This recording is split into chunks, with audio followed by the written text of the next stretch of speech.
감사하며 예수 그리스도의 이름으로 기도드립니다. 아멘.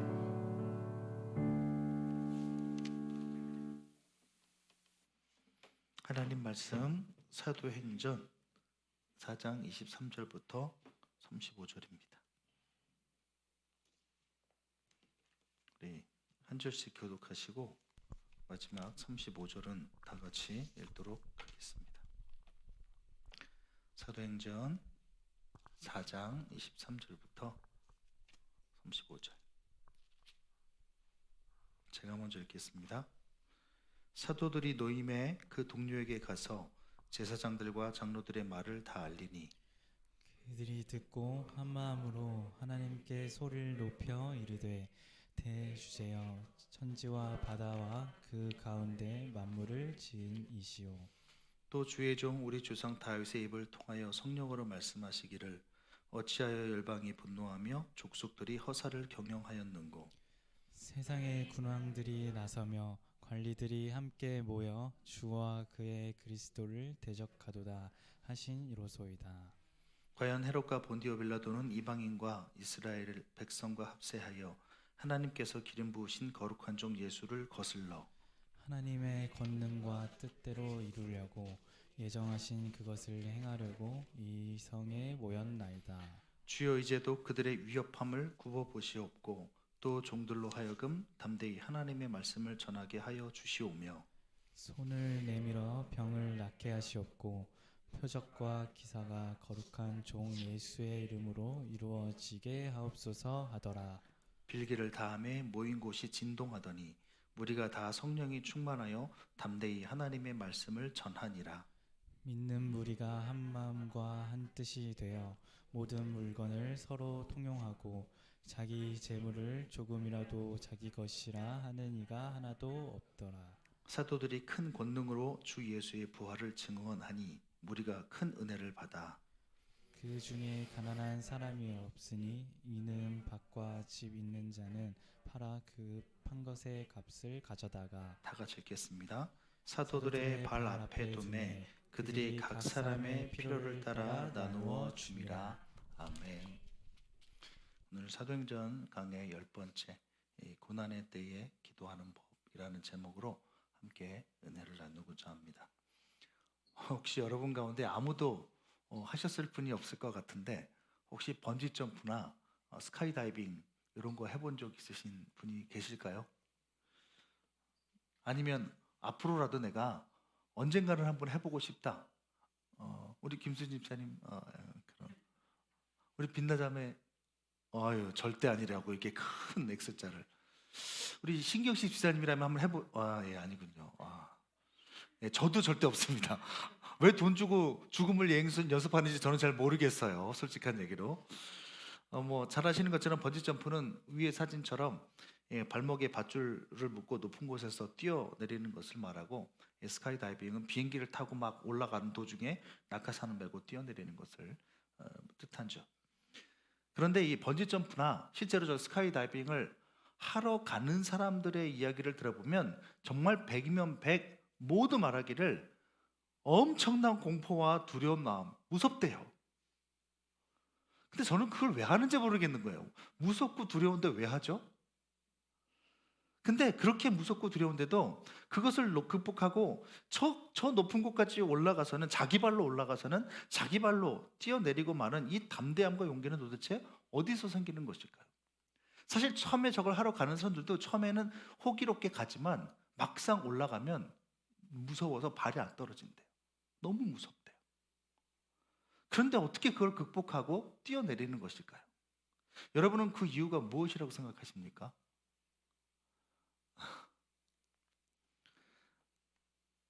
결국은 이겁니다. 너무 원초적인 질문인데 번지점프를 하는 사람은 줄에 대한 신뢰가 대단한 것이고 뛰어내리는 사람은 낙하산에 대한 신뢰가 대단한 겁니다. 뛰어내리기 전 조교들이나 또는 다이빙하는 이 조교들이요, 계속해서 뭘 안심시키냐면 이 줄이 얼마나 안전한 것인지, 그리고 이 낙하산이 얼마나 안전한 것인지를 수도 없이 얘기를 해준대요. 단 한 번도 이 줄을 끊어져 본 적이 없으며 지금도 아침 저녁으로 줄을 계속해서 점검을 해서 그 안전성을 확보를 한다. 단 한 사람도 이것을 뭐 그래서 사고가 난 적이 없고 정작 뛰어내렸을 때 그 성취감과 그 정말 그 두려움을 극복하고 이겨낸 자신에 대해서 막 대견해 한다, 이런 얘기를 계속 해준대요. 그리고 낙하산도 마찬가지고 단 한 번도 사고 난 적이 없어. 이 낙하산은 안 펴진 적이 없어. 이 낙하산은 스위스제야. 중국산 아니야. 뭐 그거는 제가 뒤에서 지어놓은 말입니다만, 만약에 중국산이라고 한다면 저는 못 믿을 것 같기는 해요. 저는 죄송합니다. 혹시 중국에 대해서 또 나쁜 이렇게 좋은 생각 가지고 계신 분들은 죄송합니다. 아무튼 뭐 북미 최고 안전구역까지 통과한 막 그런 정말 제품이라고 한다면 더더욱 사람들이 신뢰를 하면서 뛰어내린대요. 안심을 한대요. 여러분 생각해봐요. 이 줄이 끊어질 거라고 생각하고 이 낙하산이 안 펴질 거라고 생각하면 누가 뛰어내리겠어요? 아무도 안 뛰어내리죠.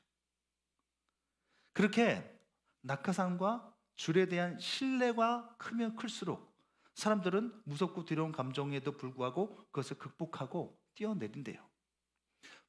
결국은 뭐가 잡히는 게 있어야 되는 거야. 아무것도 없이 뛰어내리라는 게 아니라 너를 잡아줄 게 있어.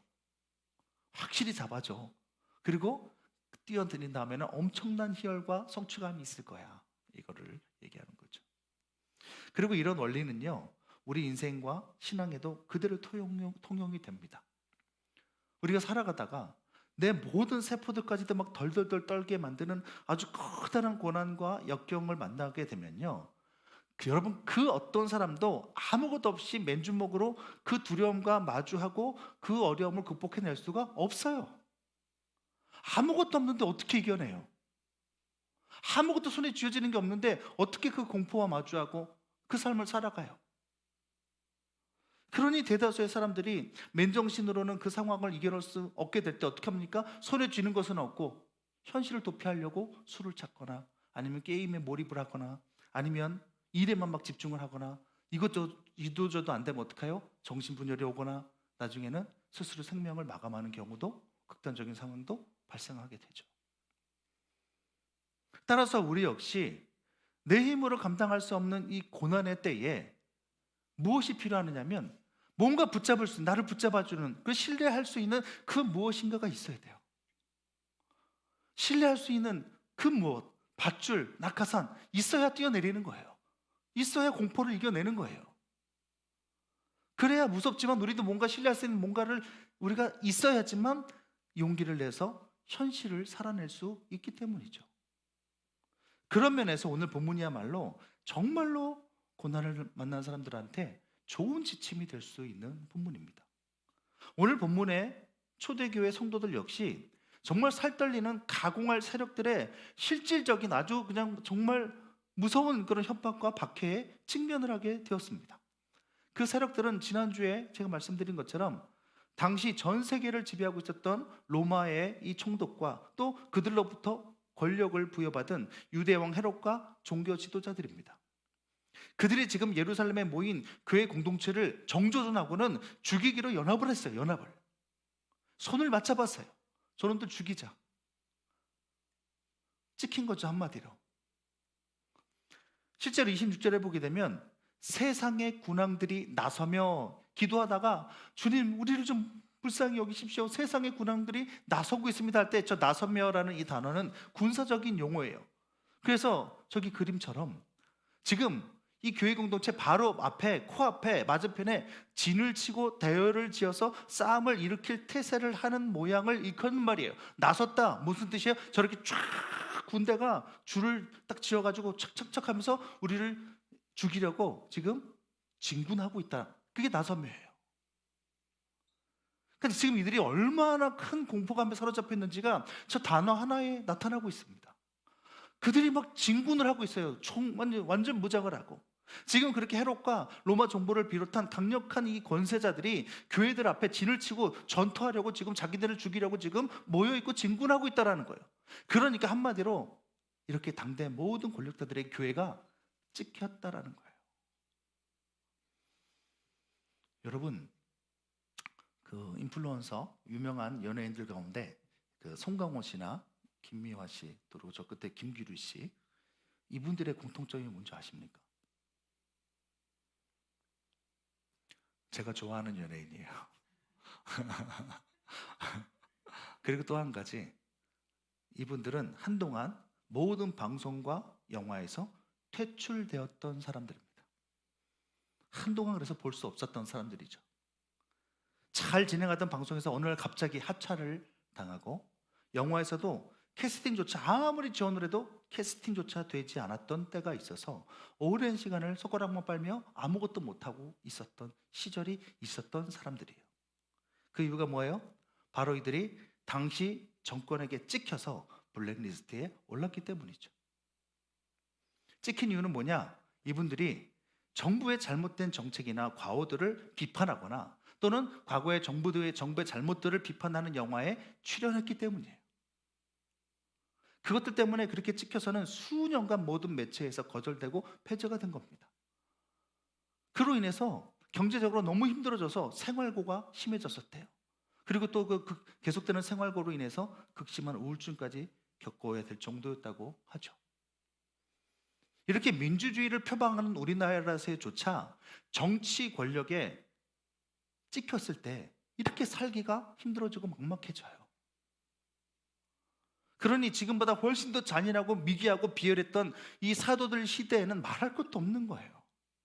실제로 오늘 베드로와 요한을 협박한 사내들인 공회는 제가 지난주에 말씀드린 것처럼 그 능력 있는 하나님의 아들 예수님을 죽였던 세력들입니다. 따라서 오늘 협박을 받고 잠시 풀려난 이 사도들로부터 보고를 들은 교회 공동체가 겪었을 무서움과 공포와 두려움은 정말로 컸던 거예요. 와. 왜냐하면 이들은 지금 실제적인 권력자들이고 언제든지 자기들 감옥에 쳐넣고 죽일 수 있는 사람들이에요.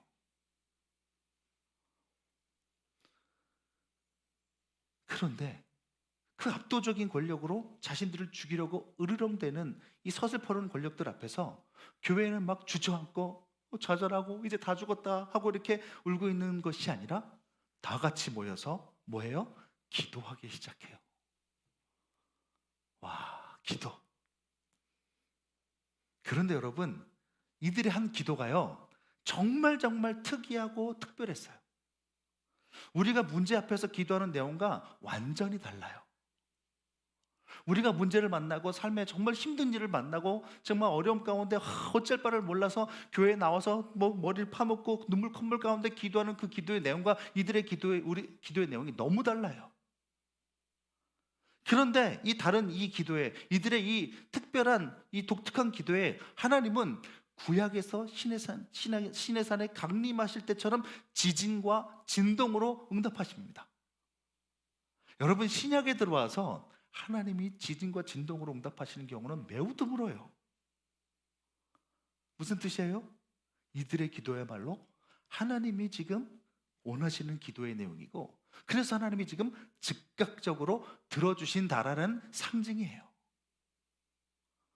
야, 도대체 그렇다면 이들의 기도는 도대체 어떤 것이길래 하나님이 이렇게까지 우리에게도 보여주시는 거예요. 너희들도 이렇게 기도해라고 지침을 보여주시는 거거든요. 이 고난의 때에 무엇을 어떻게 기도를 했길래 이들이 하나님으로부터 이렇게 즉각적인 응답을 받았을까요? 일단 24절 보게 되면요, 이들은 하나님의 이 호칭을 아주 특이한 호칭으로 부르고 있어요. 자, 24절 보게 되면 이들이 하나님을 뭐라고 부르고 있어요? 대주제요. 대주제요. 사실 이 단어 자체가요, 굉장히 부정적인 뉘앙스를 가지고 있는 단어라서 사실 성경에서는 하나님을 부를 때 저 호칭을 거의 잘 쓰지 않아요. 실제로 이 단어는 당시 이 사도들의 이 헬라 세계에서는 어떤 뜻을 가지고 있냐? 대주제, 데스포레스라는 저 단어는 제멋대로 막 독재하면서 독단적으로 통치하는 절대 군주, 아주 심술맞은 자기 멋대로 하는, 아무런 얘기도 듣지 않고 자기 멋대로 막 치리하는 그런 절대 군주, 누구도 건드리지 못하는 절대 군주를 일컫는 단어였어요. 그래서 이런 부정적인 이미지 때문에 원래 성경에서는 하나님의 주권을 강조하는, 주권의 하나님을 강조할 때 저 데스포레스라는 단어를 쓰지 않고 어떤 단어를 쓰냐면 퀴리오스라는 단어를 썼어요. 하나님은 모든 주권을 하나님이 가지고 계시다 해서 주님 이렇게 번역이 됐죠. 퀴리오스. 이 단어가 가장 하나님의 주권을 잘 표현하고 있는 단어라고 쓰여서 그렇게 쓰였단 말이에요. 그런데 지금 오늘 아주 정말 독특하게도 이 정말 막강한 위협, 정말 살 떨리는 그 위협에 처한 이들의 하나님을 부르는 첫 호칭이 뭐냐 봤을 때 데스포레스, 대주제요라는 뜻이. 정말 독특한 호칭인 거예요. 그래서 이게 정말로 오늘 본문을 전체를 또 장악하고 있는 전체 흐르는 아주 귀한 이 해석의 열쇠죠. 왜 하나님을 이렇게 절대 군주, 막 자기 멋대로 독재하고 독단하는, 그렇게 끌고 가는 절대 군주로 표현을 했을까? 그 이유가 무엇일까?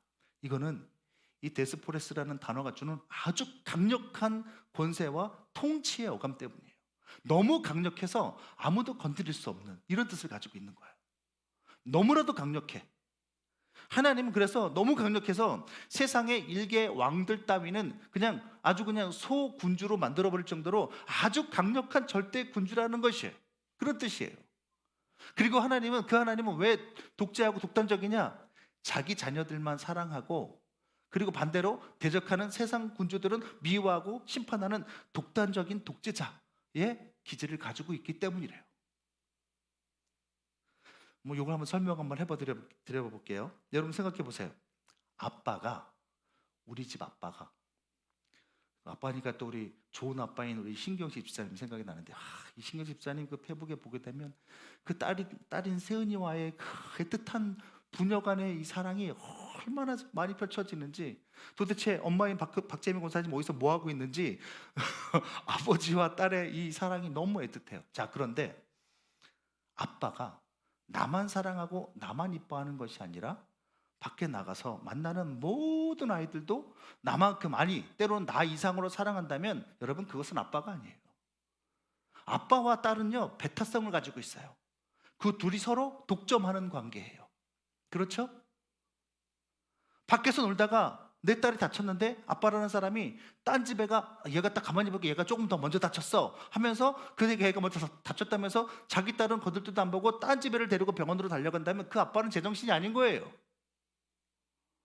또 다른 집 애와 싸움이 붙었는데 아빠라는 사람이 딱 들어가서 객관적으로 판단한다면서 딴 집의 얘기를 듣고 야, 얘가 맞네 하면서 하는 말이 딴 집의 편만 들고 내 딸을 혼낸다면 그 사람은 아버지가 아니라 아저씨예요.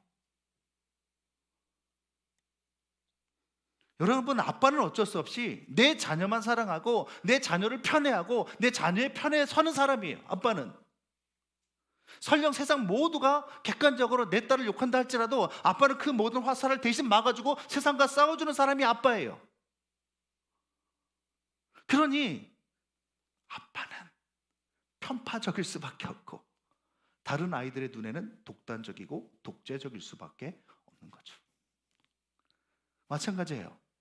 절대 군주인 하나님은 동시에 교회, 성도들의 아버지예요.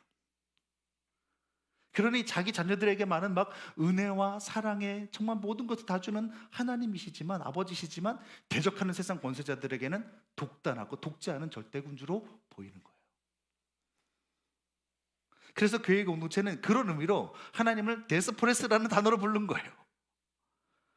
니들 악한 권력자들은 절대 군주예요. 우리 아빠이신 하나님 앞에서 훅 불어버리면 끝나버리는 먼지에 불과하다라는 거예요. 하나님은 그런 대단한, 우리 아버지 하나님 그런 대단한 능력을 가지고 있다. 나는 그 하나님을 믿는다.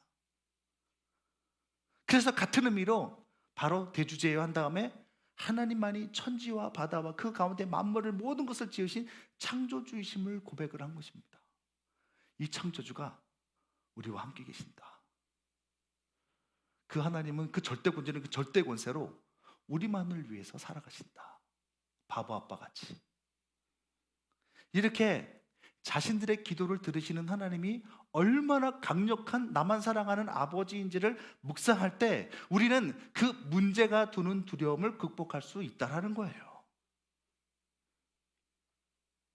그래서 일부러 이 독특한 단어를 하나님을 향해서 데스프레스, 대주제요라고 이들이 첫 마디를 그렇게 부른 겁니다. 그리고 이 놀라운 진리를 저희 집 강아지 셀리도 알아요.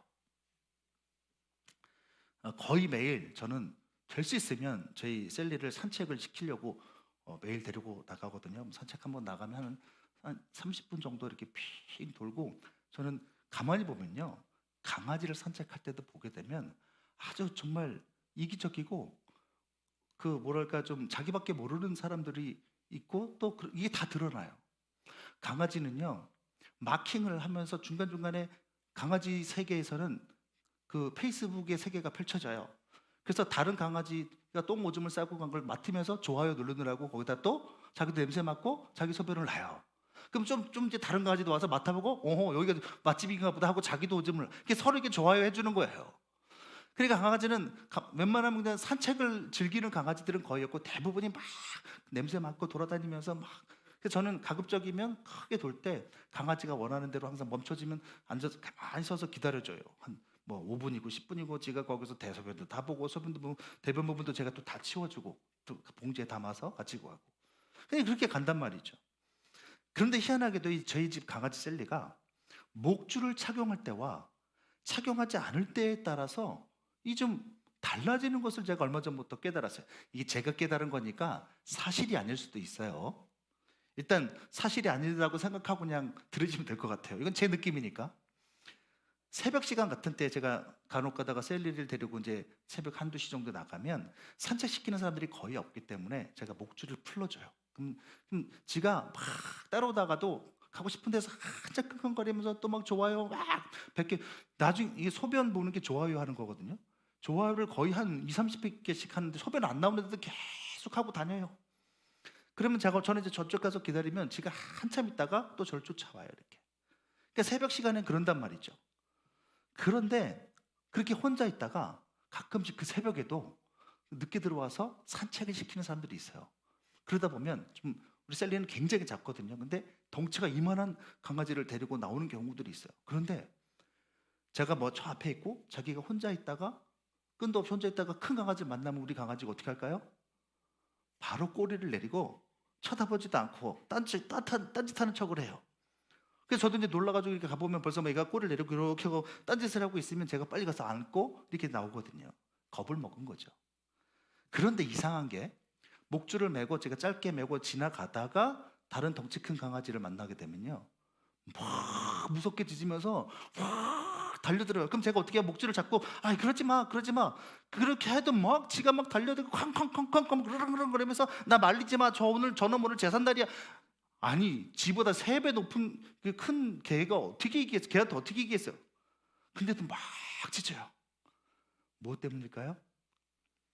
자기 바로 옆에 누가 있어요? 제가 생각하기에는 주인이 있다라는 사실 때문인 것 같아요. 제가 그 덩치가 큰 사냥개보다도 제가 강하고 자기를 위해서라면 그 덩치 큰 개를 요절 내줄 것이라고 잘못 믿고 있는 거죠. 우리 셀리는 그렇게 생각하기 때문인 것 같아요. 그래서 제가 그 모습을 보면서, 그리고 얼마 전에 혼자 있을 때는 막 이러고 있다가 제가 옆에 있으니까 막 무섭게 막 덤벼드는 그 모습을 보면서, 야, 얘가 나를 이렇게 믿는구나 하면서 제가 그때 혼잣말로 이렇게 얘기했어요. 네가 나보다 낫다. 와, 네가 나보다 낫다. 이렇게 나를 믿어주는구나. 여러분, 우리를 두렵게 하는 순간에 우리가 해야 할 일은 우리의 기도를 들으시는 하나님이 얼마나 절대적인 강력한 주권자요 전능자이시며 또 그분이 우리를 얼마나 사랑하시는지를 묵상하는 것입니다. 또 얼마나 우리만을 사랑하시는 독재자이신지를 바라보는 거예요. 그러면 우리 마음속에 없었던 담대함이 생겨요. 그러나 거기만 머물면 안 되겠죠? 그런 다음에는 하나님의 말씀을 근거로 우리의 고난을 해석하는 그런 모습이 있어야 돼요. 하나님의 말씀을 근거로 우리의 고난과 우리의 상황을 해석을 해야 돼요. 그리고 또 거기에 맞춰 기도해야 됩니다. 실제로 오늘 교회 공동체는요, 시편 2장 2편 1, 2절, 3절, 1, 2, 3절 말씀을 근거로 해서 작금의 현실을, 이 상황을 해석을 합니다. 헤롯 왕과 로마 총독과 이방인들과 종교 지도자들이 막 한편이 되어서 하나님께서 기름 부으신 종 이 예수님을 핍박하고 죽인 것은 예수님이 힘이 없거나 무능해서가 아니라 하나님의 작정이 성취된 것이다, 이렇게 고백을 합니다. 다 같이 한번 보고 오늘 우리 이들이 인용했던 시편 2장 1절부터 3절을 보십시오. 제가 읽어드릴게요. 어찌하여 이방 나라들이 분노하며 민족들이 헛된 일을 꾸미는가? 세상의 군왕들이 나서며 관원들이 서로 꾀하여 여호와와 그의 기름 부음 받은 자를 대적하며 우리가 그들의 맨 것을 끊고 그의 결박을 벗어버리자 하는도다. 자 보세요.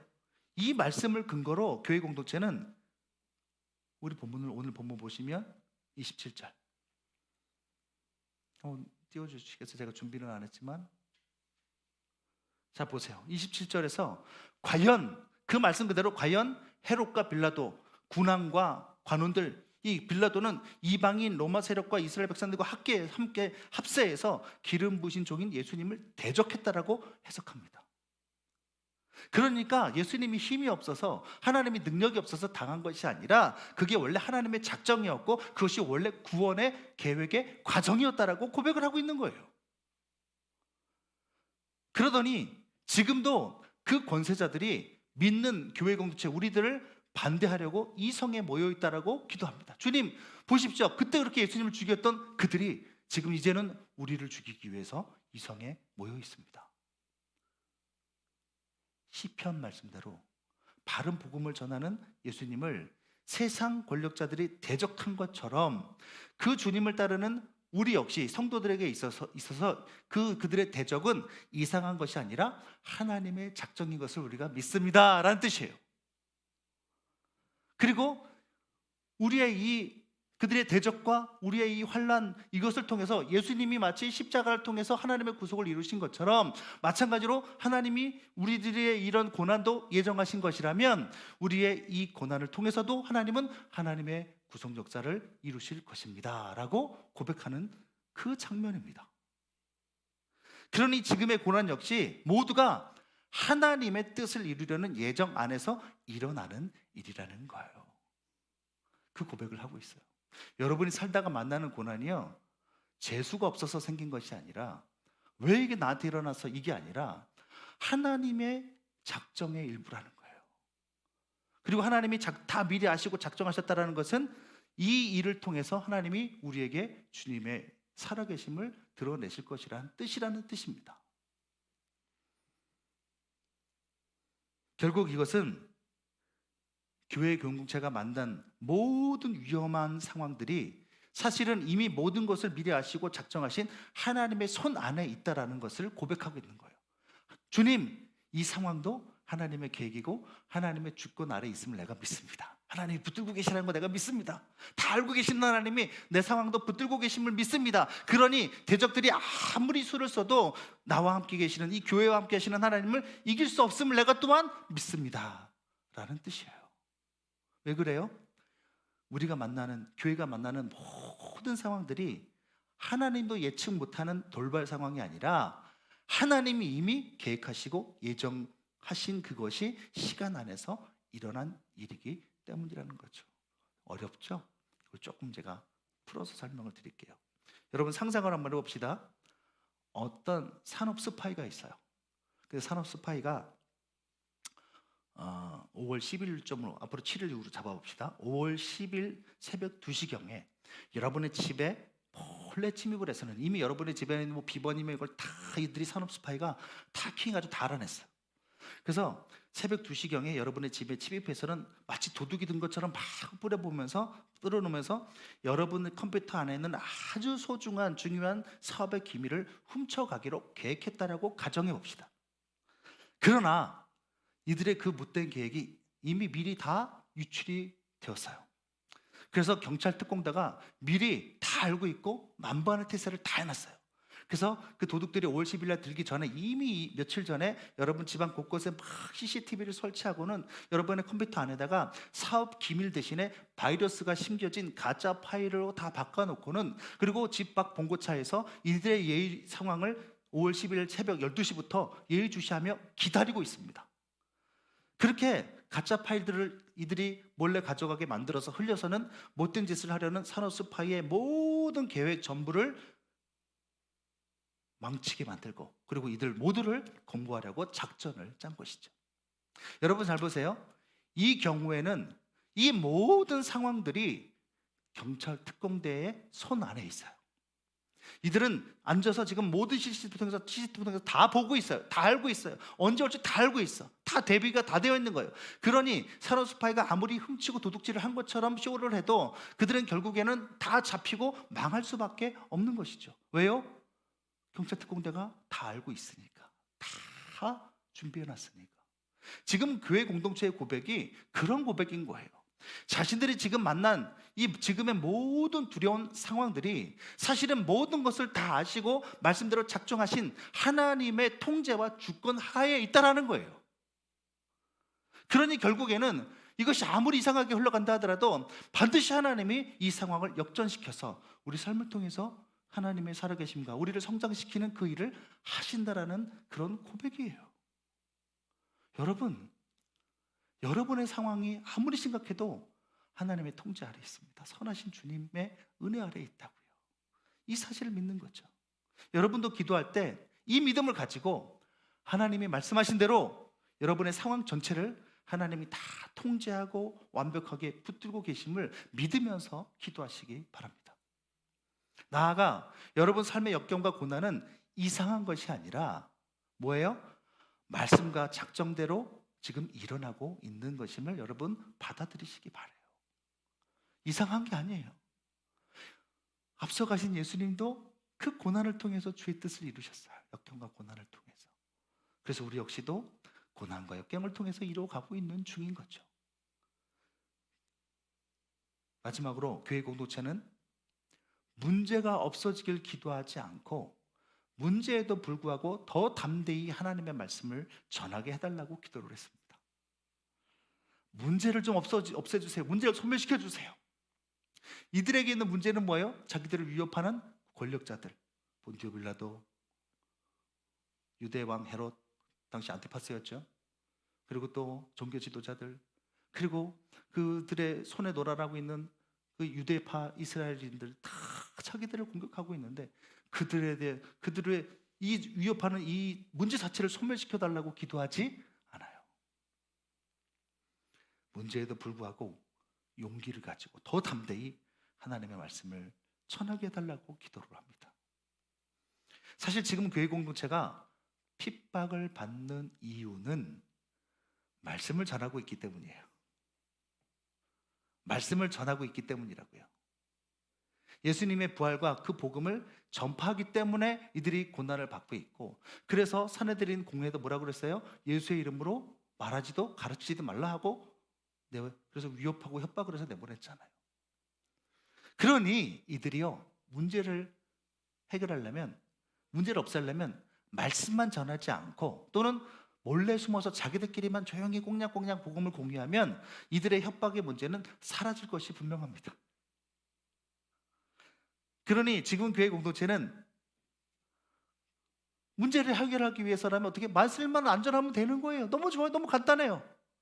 그러나 오늘 교회는 그럴 마음이 전혀 없어요. 자기들의 목숨이 위태롭게 되더라도 이들은 계속해서 말씀을 전해야 한다라고 생각하고 있어요. 그러나 그렇게 하자니 어떤 거예요? 이들이 무서운 거예요. 너무 두려운 거예요. 여러분, 순종하는 것, 말씀대로 따라가는 것은 결코 무섭지 않은 일이 아니에요. 무서운 거예요. 두려운 일이에요. 다 두려움을 느껴요. 저도 무서워요. 그러나 무섭고 두려우니까 어떻게 하는 거예요? 이들이 하나님께 기도하는 거예요. 문제를 없애달라고 기도하는 게 아니라 주님 너무 무서우니까 우리들한테 용기를 좀 주세요. 용기를 좀 주세요. 우리가 위협당하는 것을 좀 굽어보시고, 이 굽어본다라는 말은 그 사람, 내가 사랑하는 어떤 한 대상자와 그 주변을 계속해서 예의주시한다는 뜻이에요. 하나님 우리와 우리 주변의 이 상황들을 좀 계속 예의주시해 주시고 우리에게 뭘 달래요? 더 큰 용기와 표적을 주셔서 말씀을 끝까지 담대하게 잘 전하게 해주세요 라고 기도를 합니다. 참 이 부분이 우리의 기도와 많이 다른 거예요. 우리는 이거 너무 어려우니까 이거 좀 달라고, 이 문제만 없어지면, 이 질병만 없어지면, 이 결핍만 없어지면 내가 행복하겠노라고 이렇게 기도하는데, 이 당시 사람들은 그게 아니라, 문제가 없어지는 게 아니라 우리가 문제에도 불구하고 용기가 꺾이지 않게 해주세요. 힘을 내게 해주세요. 그래서 끝까지 말씀대로 살게 해주세요. 그러려면 표적도 필요해요. 표적이 뭐예요? 내 삶에 하나님이 함께 하시는 증거를 좀 보여주세요. 왜 이렇게까지 이들이 끝까지 말씀을 전하려고 합니까? 하나님이 정말로 살아계시고 또 이들의 전하는 복음이 정말로 일어난 사실이기 때문이에요. 베드로와 요한이 20절에서 고백한 것을 우리 다 같이 한번 읽어봅시다. 시작. 우리는 보고 들은 것을 말하지 아니할 수 없다 하니. 다시 한번 시작. 우리는 보고 들은 것을 말하지 아니할 수 없다 하니. 예수님의 부활과 주님의 살아계심과 예수님이 하나님 아들 되시고 부활하신 것이 사실이기 때문에, 보고 들은 이것이 사실이기 때문에 우리는 말하지 않을 수가 없다. 하나님이 살아계셔서 정말 우리에게 이런 사명을 주신 것이 사실이기 때문에, 이 말씀이 진리이기 때문에 우리는 말하지 않을 수가 없다. 이것이 바로 우리가 배워야 될 기도의 모범이에요. 우리도 말씀대로 믿고 말씀대로 살아가며 예수님을 전하다 보면 반드시 말씀대로 역경과 시련이 닥치게 될 것입니다. 제가 실제로 교회를 섬기면서 수많은 성도님들을 25년 동안 지켜보고 경험한 결과, 사람들이 잘못된 신앙에서 이제는 내가 이제 잘못된 신앙 이제 떠나야겠어 하고 잘못된 신앙에서 벗어나서 정말 제대로 예수님을 믿고 진리를 따르려고 하면 거기에는 반드시 하나님의 역사가 크게 나타나기도 하지만 동시에 반드시 시련과 역경 또한 동시에 함께 따르는 것을 수도 없이 목격을 했어요. 왜 그렇습니까? 그렇게 복음으로 통해서 완전히 변화된, 하나님의 뜻에 맞춰서 완전히 하나님 편으로 완전히 돌아선 한 사람은 베드로와 요한처럼 수많은 사람들에게 다니면서 그들을 옳은 길로, 바른 길로, 진리의 길로 돌아오게 하는 엄청난 일을 하기 때문이죠. 그리고 그럴 경우에는 어떻게 해요? 사단의 나라가 무너지게 되고, 그리고 예수님 이 땅에 재림하실 날이 속히 앞당겨지게 되고, 그러면 사단은 영원히 멸망을 당하게 되겠죠. 그러니 사단이 필사적으로라도 그런 사람들을 어떻게 하든 저지하기 위해서 지금도 살아있어서 우는 사자와 같이 그런 사람들에게 저항을 하는 것입니다. 그래서 실제로요, 평생 접촉사고 한 번도 안 내던 사람이 어느 날 정말 말씀을 듣고 복음을 깨닫고 정말 예수님을 진리로 정말 받아들이고 제대로 믿으려고 하니까 큰 차 사고가 바로 2주도 안 돼서 사고가 나면서 뽑은 지 2주도 안 된 이 차량이 반파가 되는 역사가 일어났어요. 물론 놀랍게도 희한하게도 사람 머리털 하나 다치지는 않았어요. 한 명도 누구도 다친 사람은 없어요. 그리고 다시 그대로 또 그 차를 또 이렇게 수리를 했고, 또 하나님을 제대로 알아가면서 막 열심히 정말 내가 정말 이 말씀을 따라서 복음을 따라서 이 세상 한복판에서 예수 이름으로 살리라 하면서 열심히 하려고 하니까 그 삶에 왜 그동안은 일어나지 않던 일들이 갑자기 막 여러 가지 우환과 질병이 겹쳐서 나타나는지 저는 수도 없이 봤습니다. 그러면 10명 중 7, 8명은 그런 역경에 무너지면서 두려워해요. 무서워해요. 그래서 신앙을 아예 놓아버리거나 이전에 잘못된 신앙 형태로 다시 되돌아가는 것을 많이 봤어요. 왜 그런 일들이 일어나요? 예수님을 믿으면 무조건 형통해야 된다라는 잘못된 신앙에 젖어 있기 때문이에요. 그러니 하나님의 역사도 분명히 감사하기는 하지만 삶의 역경이 막 겹겹이 겹쳐서 나타날 때 내가 잘못된 거 아니야? 하고는 견디지 못하고 이전으로 되돌아가 버리는 일들이 왕왕 일어나는 것입니다. 그러나 오늘 본문도 보십시오. 분명 성령을 받고 예수가 그리스도라는 이 바른 복음 위에 예수님의 부활을 정말로 나의 부활로 받아들인 이 사도들의 그 믿음 위에 그들이 정말 우뚝 섰을 때 놀라운 표적과 기사도 많이 나타났지만 동시에 그 바른 복음을 믿고 전하는 것 때문에 공권력과 수많은 권력자들의 파상적인 공격과 위협 앞에 놓이기도 합니다. 그리고 오늘 교회 공동체는 그것이 말씀대로 예정된 당연한 고난이라고 고백하고 있어요. 그렇기 때문에 이들이 구하는 것은 어차피 복음을 따라가면 내 삶에 고난이 없을 수 없다, 이것을 받아들이는 거예요. 왜냐하면 내 구주 예수님도 그렇게 하셨으니 이것은 하나님이 예정하신 일이다. 받아들이겠다. 받아들이는 거예요. 그렇기 때문에 이들이 구하는 것은 이 문제가 고난이 없어지기를, 소멸되기를 바라는 것이 아니라 고난이 앞으로 계속 온다 하더라도 계속 말씀대로 용기를 내고 용기를 주셔서 전할 수 있는 용기와 표적을 달라고 간구하고 있는 것입니다. 우리가 바라는 것 또한 이것이 되어야 돼요. 물론 문제가 없어지기를 기도하십시오. 잘못됐다는 뜻이 아니에요. 언제든지 여러분의 삶에 일어난 결핍과 문제로 보이는 것들을 위해서 하나님 너무 견디기가 힘듭니다. 도와주십시오라고 기도하세요. 당연히 기도하셔야죠. 성경이 다른 것을 보게 되면 그런 기도도 굉장히 많이 나오고 하나님이 그런 기도에도 역사하세요. 그러나 거기에만 끝나는 것이 아니라 오늘 이 기도의 내용처럼 주님, 이 고난이 피할 수 없는 것이라면 주님, 내가 이 고난 가운데 끝까지 용기를 내서 용기를 나한테 주셔서 그 용기 가지고 내가 끝까지 말씀을 따라 붙들고 말씀대로 살아가며 말씀대로 전하는 그 사명을 감당할 수 있도록 내게 용기와 표적을 좀 주십시오. 내가 문제가 사라질 수 없다면 그 문제를 뛰어넘을 용기와 표적을 좀 내게 주셔서 끝까지 이 믿음의 길 달려가게 하옵소서라고 기도하고 있는 거예요. 마지막으로 용기는 어디에서 비롯되는 거라고 아까 말씀드렸죠? 용기는 어떻게 생성되는 거예요? 아까도 말씀드렸듯이 하나님이, 내 기도를 들으시는 하나님이 어떤 분인지 깊이 묵상하고 신뢰하는 데서 그 용기가 생성이 되는 거예요. 나와 함께 계시는 하나님, 그 하나님이 얼마나 좋으신 분인지, 얼마나 큰 권세로 지금의 상황도 지켜보고 계시며 주관하고 계시는지를 묵상하는 데서 용기가 나온다고요.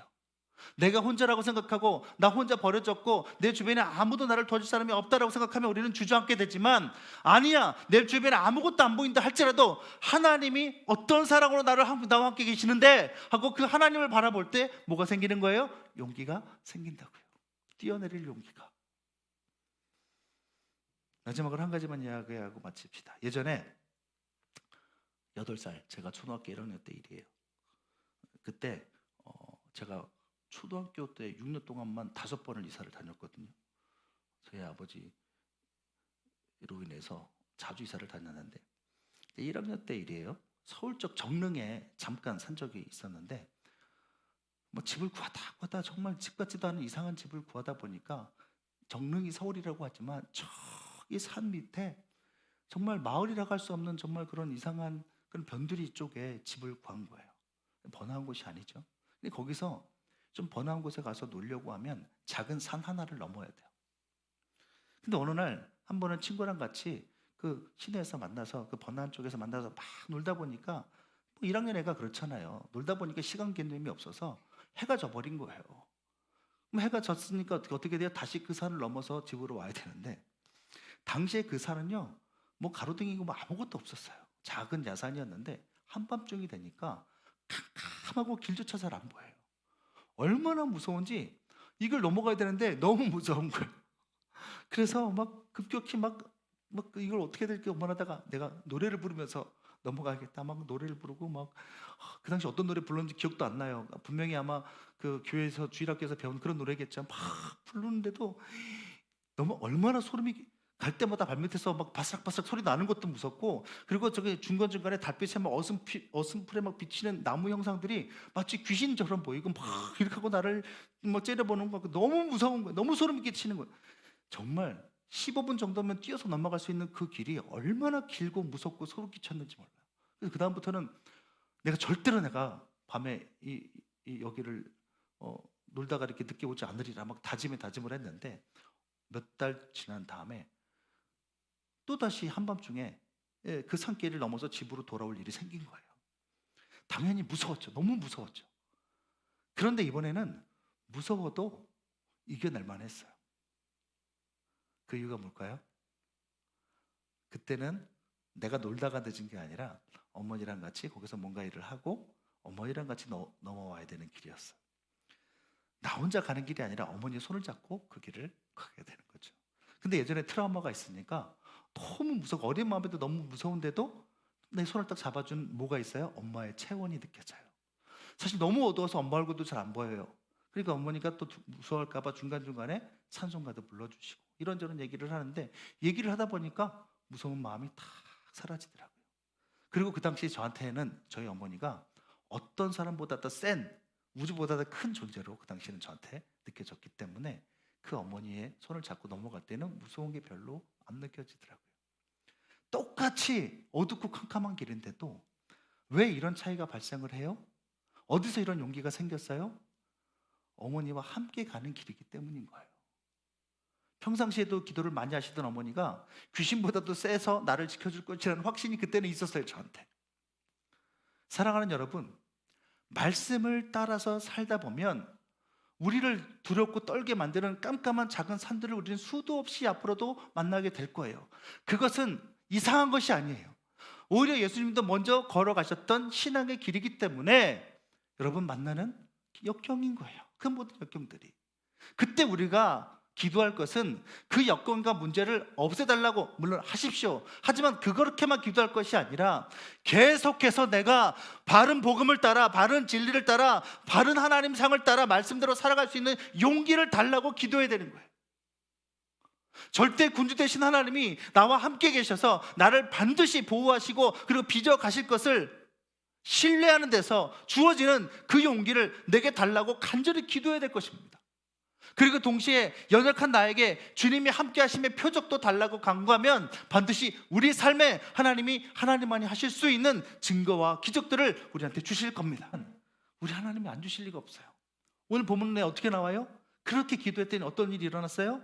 31절 이하에 출애굽기 19장에서 하나님이 시내산에 강림하실 때 일어났던 지진과 진동이 이렇게 기도하는 교회 공동체 안에 일어난 거예요. 이것은 하나님의 즉각적인 응답을 상징하는 것입니다. 그 말은 우리도 이런 말씀으로, 이런 내용으로 믿고 기도할 때 하나님께서 그렇게 즉각적으로 들으시고 응답하신다라는 뜻이죠.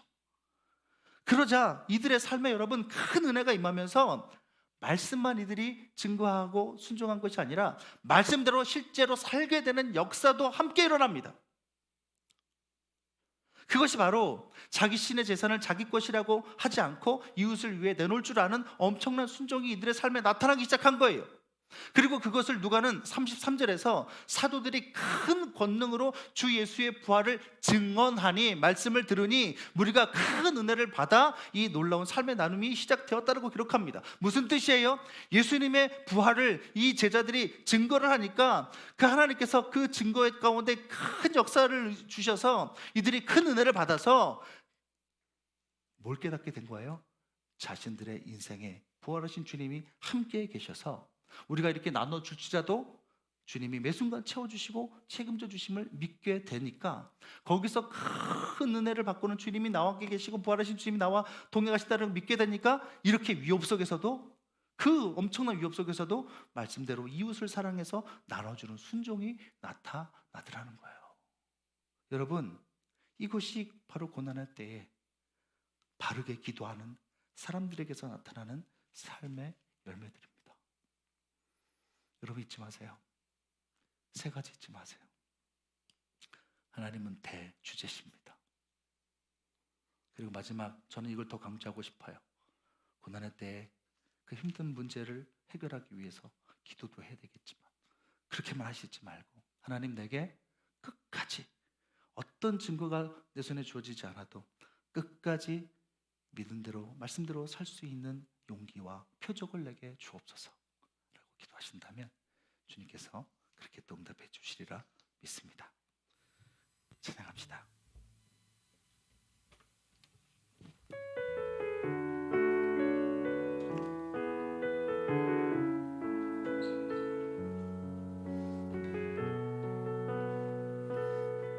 우리 가사를 생각하며 찬양합시다. 우리 하나님은 전능하신 주님이시고 능치 못하실 일이 전혀 없으시대요.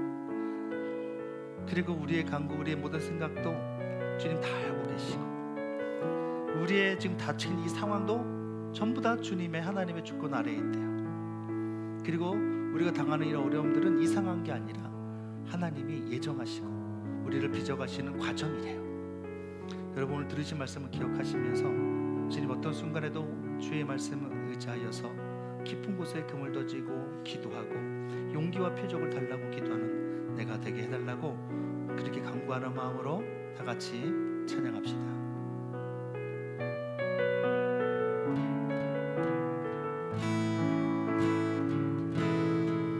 전능하신 나의 주 하나님은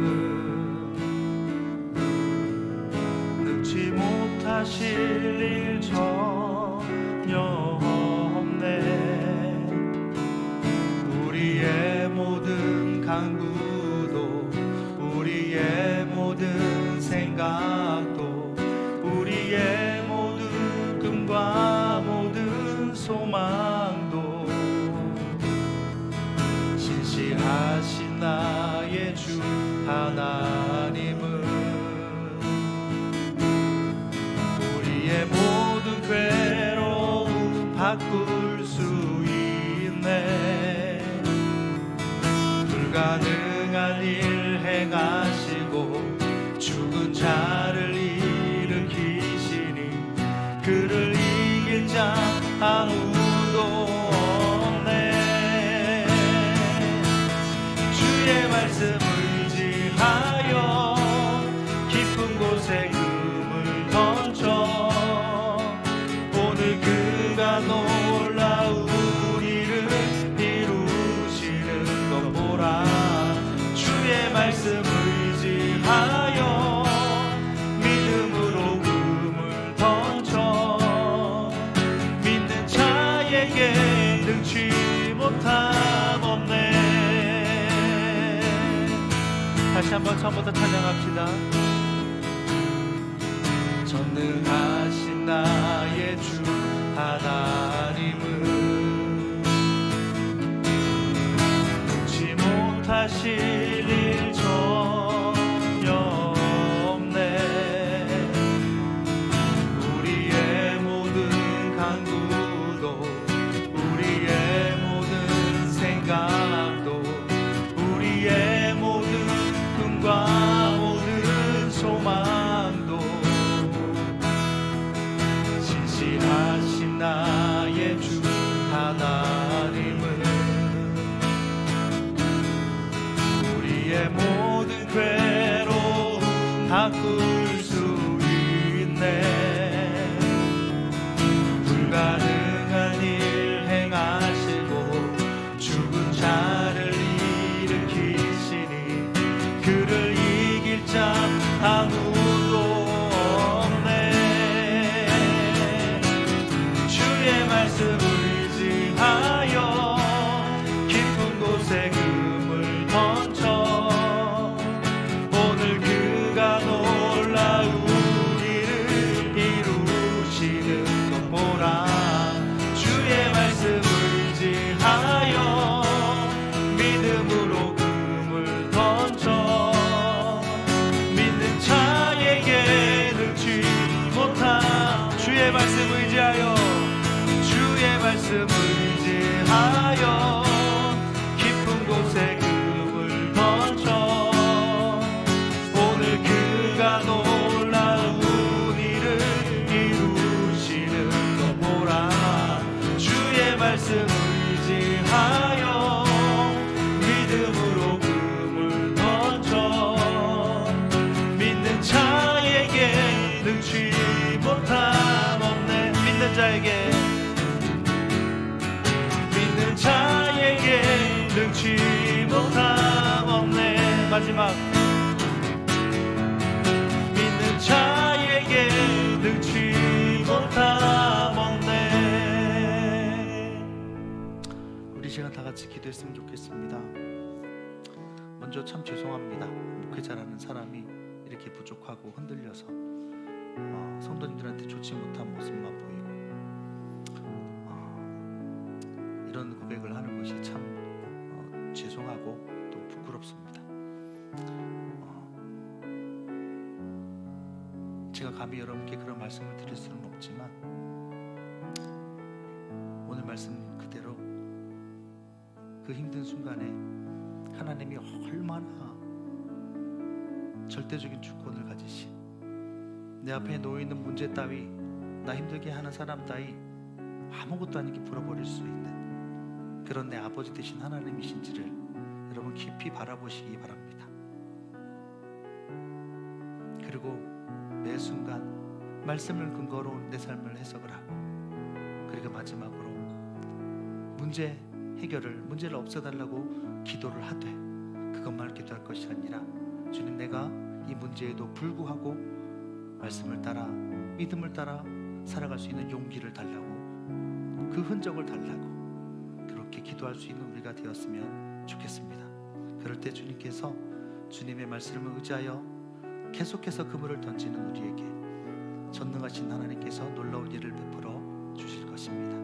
우리 시간 다 같이 간절하게 기도하겠습니다. 기도합시다.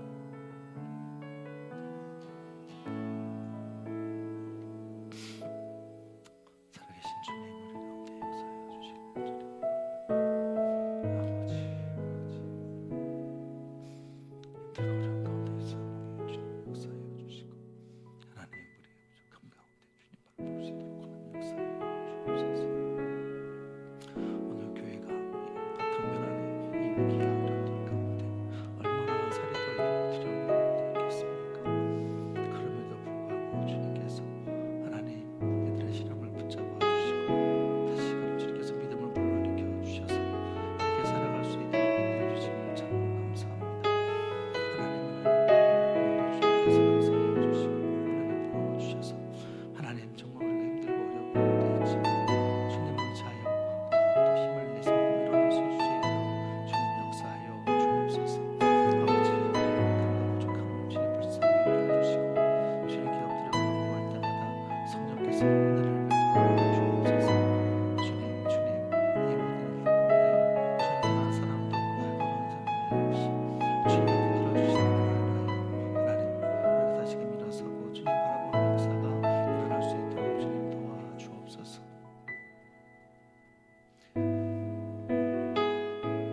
살아계신 주님, 살아계신 주님, 사람인지라 살아가다가 정말 살 떨릴 정도로 두렵고 불안하고 이 일로 인해서 내 인생과 우리 가정이 주저앉을 것 같은 그런 일들이나 그런 권력자들을 만날 때 하나님, 우리 마음속에 당연히 두려움이 생기고 무서움이 생기는 것을 고백합니다.